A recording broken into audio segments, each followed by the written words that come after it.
Amidst the escalating conflict in Gaza, Israeli Prime Minister Benjamin Netanyahu vehemently defended his government's approach to securing the release of hostages held captive by Hamas, refuting accusations of inaction and prioritizing military pressure over negotiations. His statement, delivered amidst a wave of nationwide protests, underscores the deeply polarized atmosphere currently gripping Israel. Tens of thousands of Israelis took to the streets on Saturday night, their voices echoing a collective cry for the immediate and unconditional release of their loved ones held hostage in Gaza. The protests, which unfolded across major cities including Tel Aviv, painted a stark picture of a nation grappling with grief, anger, and a growing sense of betrayal. At the heart of the demonstrations lay a palpable distrust in Netanyahu's leadership, with protesters accusing him of prioritizing military action over diplomatic efforts to secure the safe return of the hostages. The emotional intensity of the protests reached its zenith in Tel Aviv's Habima Square, where Einav Zangoker, mother of Matan Zangoker, one of the hostages still held by Hamas, delivered a poignant and damning indictment of Netanyahu's handling of the crisis. Zangoker accused the prime minister of a targeted assassination of her son, a devastating claim directly linking the recent IDF airstrikes in Gaza to the continued captivity of her son and other hostages.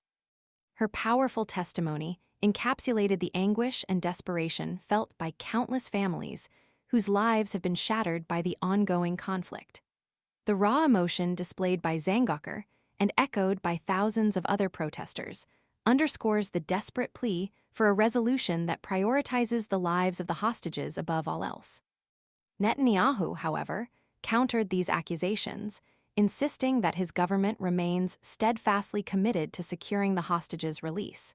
He asserted that the military pressure exerted on Hamas has proven effective, and while Israel stands ready to negotiate, he emphasized a crucial prerequisite: Hamas must unconditionally lay down its arms. This seemingly uncompromising stance, delivered amidst the backdrop of growing public discontent, has ignited further debate regarding the efficacy and ethical implications of the current strategy. The situation was further complicated by a reported offer from Hamas, allegedly proposing the release of 5 Israeli hostages in exchange for a 50-day ceasefire. This offer, coupled with the release of a video showing a hostage pleading for his freedom, injected a new layer of complexity into the already precarious situation. The video, a stark reminder of the human cost of the conflict, further fueled the public outcry and amplified demands for immediate action to secure the release of all hostages.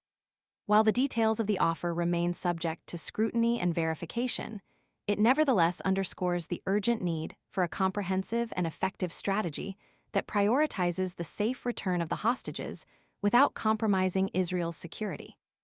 The contrasting perspectives, the anguished pleas of grieving families, and the resolute stance of the Prime Minister highlight the deep chasm that has opened within Israeli society.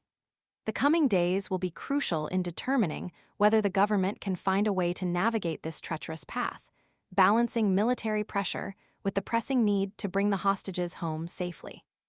The effectiveness of Netanyahu's strategy remains a subject of intense scrutiny and debate, with the fate of the hostages and the stability of the nation hanging precariously in the balance.